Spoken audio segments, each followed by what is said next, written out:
Olá, amigos, tudo bem? Meu nome é Josemar Bueno e hoje nós vamos responder uma pergunta que fazem bastante, né? E a pergunta é: e se o cliente consumir menos energia do que o combinado em seu contrato, né, de compra de energia no Mercado Livre de Energia? Então, é isso que vamos falar nesse vídeo, mas primeiro quero deixar um convite para você. E deixo o convite para que conheçam o nosso curso de Mercado Livre de Energia. O link está na descrição deste vídeo e vamos agora ao nosso conteúdo. Então, pessoal, temos aqui uma situação bem simples, né? O cliente, então, está consumindo energia. Temos aqui, então, o seu SMF, que é o Sistema de Medição e Faturamento. Do outro lado da rede, né, nós temos, então, o gerador, e esse gerador está produzindo, né, normalmente sem nenhum problema, e ele também tem o seu SMF, né, o Sistema de Medição e Faturamento. Bom, o que acontece então? O gerador ele tem um contrato, né, bilateral, que é esse aqui. Então, é um contrato de comercialização de energia no ambiente livre, na forma então de um CBL, né? Vou colocar aqui, ó, CBL, Contrato Bilateral Livre. Nesse contrato, eles vão fazer um acordo sobre o montante, o período e o submercado. Então, vamos supor aqui, submercado sul, o montante, vamos colocar 0,120 megawatt médio. Veja, é potência, não é energia. Não é megawatt hora, é megawatt médio. Bom, e aí nós temos o período. Vamos colocar o período aqui, por exemplo, de 1 ano, né? Então, 1 ano. Pronto. O que vai acontecer agora, né? A cada hora nós temos um deck horário.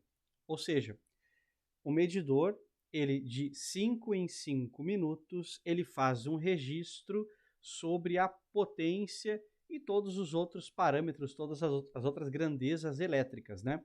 Mas ele faz um registro basicamente da potência instantânea. Então, por exemplo, nos primeiros 5 minutos ele registra 0,121. Nos próximos 5 minutos, 0,119 megawatt médio. Nos próximos 5 minutos, 0,123 megawatt médio. Ou seja, a cada 5 minutos a potência instantânea ela pode ser qualquer valor. Porém, quando fecha 1 hora, né, ou seja, a cada hora, o deck é encerrado e é calculado uma média. Então você tem, por exemplo, a média do deck, vamos supor que seja 0,125 megawatt médio. Agora, para o próximo horário, repete-se o processo e vamos fechando os decks horários. O que vai acontecer? Para cada hora, eu vou multiplicar a hora vezes a potência. Então, megawatt vezes hora vai dar megawatt hora. E aí eu vou somando os blocos horários. Então, eu vou ter 24 blocos para um dia. E isso se repete ao longo do mês de contabilização. Vamos arredondar para 30 dias, né? No final do mês, eu vou ter um montante em megawatt hora. Então, eu vou pegar aquele montante em megawatt hora e eu vou dividir pelo número de horas do mês.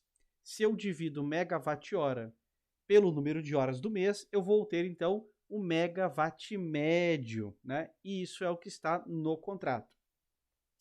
Bom, no contrato, então, vamos supor que o cliente ele ficou muito ocioso na sua fábrica e acabou consumindo um volume de energia que ele é 40% em relação ao total que ele poderia consumir. Mas lá no contrato, ele tem um parâmetro de sazonalização, que é um parâmetro, então, que vai de mais ou menos 15%. Ou seja, se ele contratou 100 megawatt-hora mês, ele pode consumir 85 megawatt-hora mês ou 115 megawatt-hora mês no final da contabilização, né? O que vai acontecer é o seguinte, independente se ele registrou menos, ele vai pagar o take or pay, ou seja, ele vai pagar o mínimo combinado no contrato, né?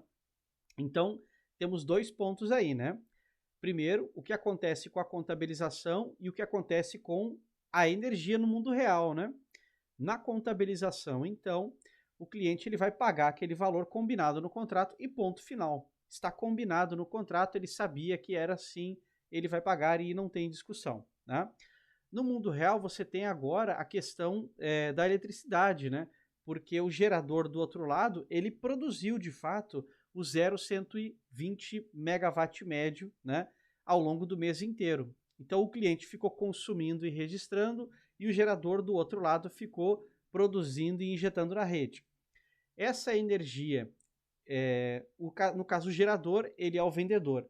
Então ele vai registrar o montante que foi consumido pelo cliente, ele vai faturar de acordo com o contrato.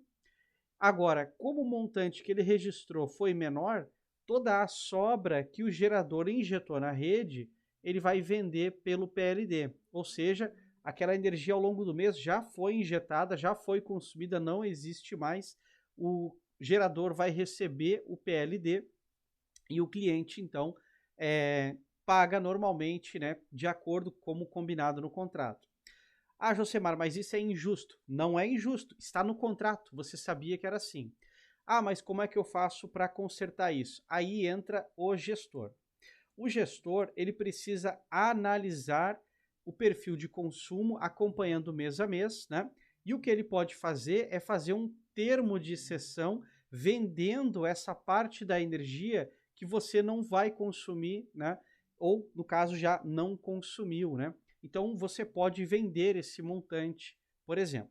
Outra situação, o gestor ele pode ajustar a sua curva, né? Ou seja, ele pode procurar contratos que tenham uma sazonalização maior ou uma flexibilidade maior. Por exemplo, um contrato que tenha uma cláusula de flexibilização de menos 100%. Os contratos hoje têm flexibilidade que vão, por exemplo, de menos 100% a mais 15%, tem de menos 50% a mais 20%, ou seja, isso é uma questão contratual, você negocia com o seu fornecedor. Seja o gerador, seja o comercializador, isso tudo é negociável, né?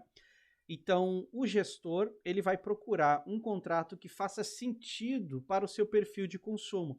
Então, se você é um cliente que pode ter uma ociosidade inesperada, isso precisa estar previsto no seu contrato, né? Por isso o papel do gestor é importante. Então, o gestor tem liberdade para decidir, né, se ele vai orientar o cliente a fazer a venda do montante que sobrou do contrato, fazendo um termo de cessão, ou se ele vai, então, evitar esse problema ajustando, né, os parâmetros de contratação, né, os parâmetros contratuais, ajustando, então, para que isso não aconteça, certo? O gerador não tem culpa nenhuma, o acordo era produzir no mês inteiro 0,120 megawatt médio, e o gerador produziu e ele emite o boleto e cobra de acordo com o que foi registrado. Se o que foi registrado está abaixo do que estava combinado no contrato, ele vai aplicar as cláusulas do contrato que tratam sobre o limite inferior mensal, ou take or pay, e ponto final. Tudo isso está definido dentro do contrato. Do outro lado, o cliente ele precisa então ter uma boa gestão. Por isso nós temos, né, o papel do gestor como gestor de consumidores, gestor de geração, e também existe, né, o gestor de comercialização, né, que aí seria trabalhar com trading, né, de compra e venda de energia, né, fazer a administração então de uma comercializadora, por exemplo, né, fazer arbitragem, o hedge, procurar opções, né, para ter um maior spread, né? Bom, é isso, pessoal. Então, espero que eu tenha respondido a pergunta, né? Lembrando que as regras do mercado são muito claras, né? Para quem não sabe, existem então as regras de comercialização e os procedimentos de comercialização. Então, para cada dúvida que vocês tenham, provavelmente já tem uma regra tratando o que fazer, né? Então, não existe, né, um problema assim bobo, né, no sentido, puxa, comprei mais do que eu precisava, né? Puxa, o que eu faço agora?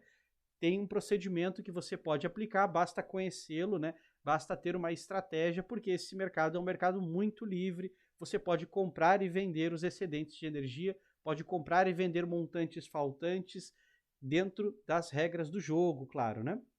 Bom, então é isso, pessoal. Por hoje eu fico por aqui e mais uma vez faço o convite para vocês.